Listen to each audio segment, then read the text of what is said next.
sampai Juni 2018 ini naik. Kemudian komoditas penyumbang terbesarnya adalah beras, gula, dan kedelai. Kita lihat selanjutnya.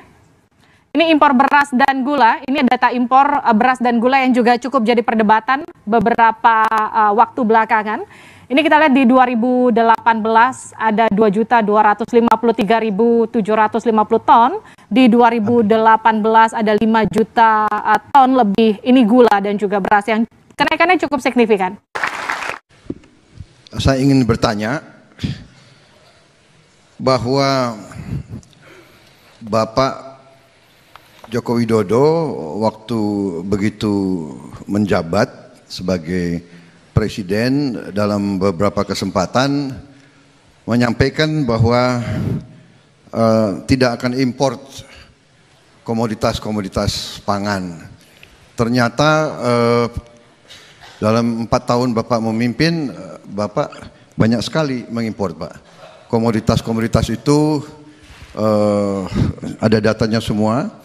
Ini terus terang saja yang kami dengar sangat memukul kehidupan petani-petani kita.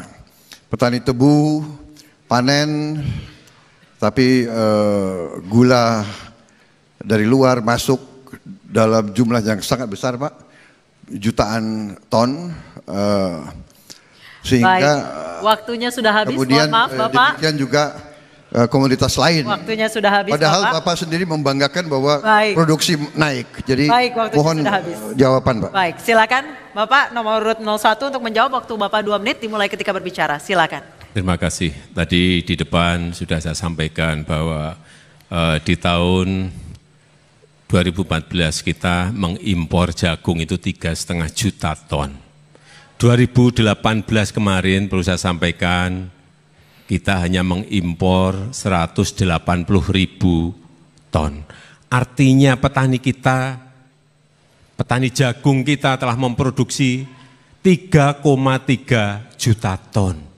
Sehingga impor itu menjadi sekarang ini dapat dikatakan sangat jauh berkurang. Memang tidak mungkin kita membalikkan tangan dalam sehari, 2 hari, atau setahun, 2 tahun. Memerlukan sebuah waktu panjang untuk melakukan itu. Di bidang beras, perlu saya sampaikan juga bahwa sejak 2014 sampai sekarang import kita untuk beras ini turun. Dan produksi beras kita, supaya kita tahu semuanya, 1984 kita memang swasembada. Dan saat itu produksi beras kita 21 juta ton per tahun. 2018 kemarin produksi beras kita 33 juta ton beras. Konsumsi kita 29, artinya apa? Ada stok, ada surplus sebanyak hampir 3 juta ton, 2,8 juta ton. Apa artinya? Kita ini sebenarnya sudah surplus. Kenapa pertanyaannya? Kenapa kita impor? Kenapa kita impor? Karena impor itu untuk menjaga ketersediaan stok, untuk menstabilisasikan harga. Kita juga harus punya cadangan untuk bencana. Kita harus punya cadangan juga untuk gagal panen. Kita harus juga punya cadangan untuk kalau terkena baik, tanpa cadangan itu berat. Sudah habis, Pak. Baik. Harap tenang. Mohon tenang hadirin sekalian. Selanjutnya Capres nomor 02 untuk menanggapi. Waktu Bapak 2 menit dimulai ketika berbicara. Silakan, Pak. Ini jawaban yang selalu kita dengar, Pak. Tetapi masalahnya adalah strategi yang saya katakan, memang strategi dan mungkin falsafah ekonomi kita yang berbeda. Kita ingin berdayakan produsen kita sendiri. Jadi kalau memang kita sudah kelebihan stok, ya kenapa kita harus import? Mohon tenang. Itu yang jadi masalah.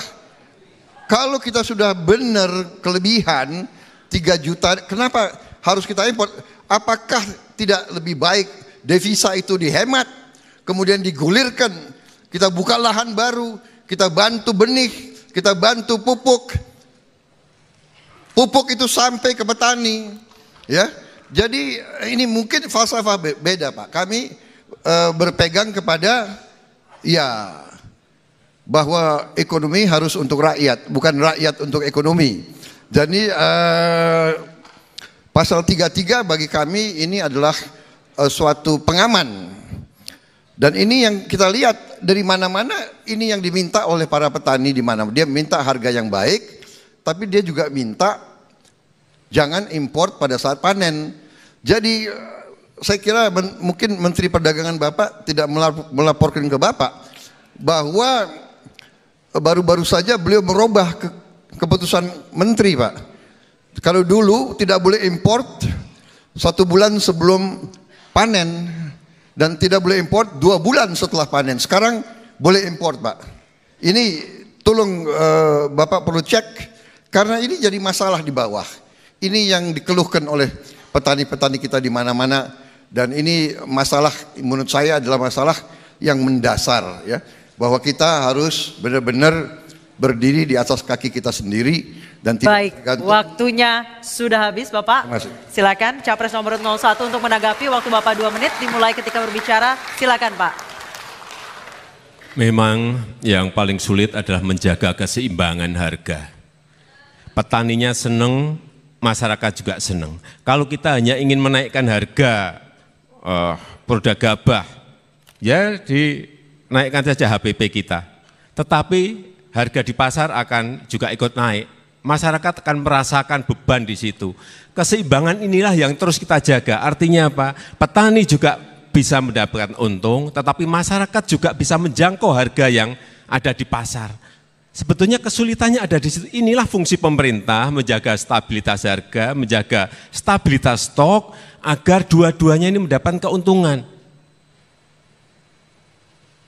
Kita juga memiliki strategi besar, supaya rakyat juga tahu, yaitu membangun bendungan sebanyak-banyaknya. Karena kebutuhan air yang ada di negara kita ini untuk pengairan sawah itu baru tersuplai 11%. Dengan terbangunnya 49 waduk yang telah kita kerjakan ini, itu baru mensuplai 20% dari kebutuhan yang ada. Strategi besarnya ada, tetapi yang harian, yang mingguan ini juga harus kita selesaikan. Kita terus harus membangun waduk ini agar di semua provinsi yang memiliki peluang untuk menaikkan produktivitas itu betul-betul ada airnya.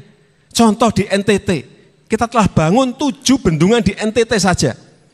Karena di NTT tanpa air, nggak mungkin mereka bisa nanam. Tanpa air nggak mungkin mereka bisa nanam. Karena problemnya ada di situ. Di NTB juga sama, dibangun bendungan kan tanpa air juga mereka nggak akan bisa menanam apa-apa. Inilah strategi besar, tetapi juga ada strategi jangka pendek dan jangka menengah yang kita kerjakan. Baik, masih ada waktunya Bapak. Silakan, sudah cukup? Baik.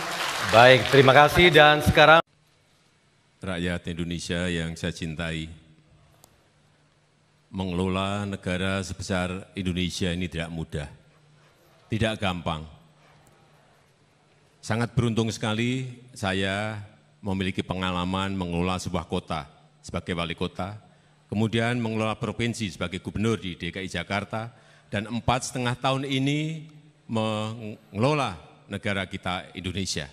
Butuh sebuah ketegasan, butuh sebuah keberanian dalam membuat kebijakan-kebijakan untuk kebaikan negara ini. Mafia Migas Petra telah kita bubarkan, blok minyak Rokan telah kita kelola, blok minyak Mahakam telah kita kelola, Freeport 51% mayoritas telah kita ambil. Kita ingin negara ini semakin baik. Dan saya akan pergunakan seluruh tenaga yang saya miliki, kewenangan yang saya miliki untuk memperbaiki negara ini.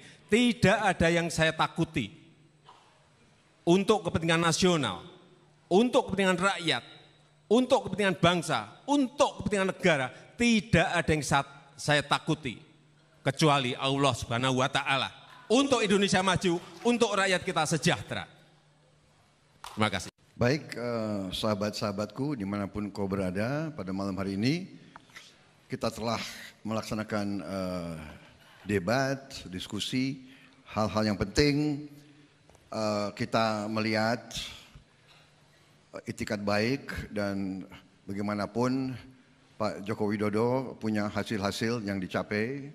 Hanya Prabowo Subianto dan Sandiaga Uno kami punya falsafah dan strategi yang lain. Kami berpegang kepada falsafah keadilan yang akan menghasilkan kemakmuran. Jadi kami berpandangan bahwa pemerintah harus hadir dengan rinci, dengan teliti, dengan tegas, dengan aktif untuk memperbaiki ketimpangan dalam kekayaan. Kita harus menjaga kekayaan kita supaya tidak lari ke luar negeri, dan untuk itu alat kita, instrumen kita adalah Pasal 33 Undang-Undang Dasar 45. Itu saya kira yang kami ingin tegaskan. Kemudian saya juga minta izin, tadi disinggung tentang tanah yang katanya saya kuasai ratusan ribu di beberapa tempat. Itu benar, tapi itu adalah HGU, itu adalah milik negara. Jadi setiap saat negara bisa ambil kembali, dan kalau untuk negara saya rela mengembalikan itu semua. Tapi daripada jatuh ke orang asing, lebih baik saya yang kelola, karena saya nasionalis dan patriot. Terima kasih. Harap tenang, harap tenang. Wassalamualaikum warahmatullahi wabarakatuh. Terima kasih.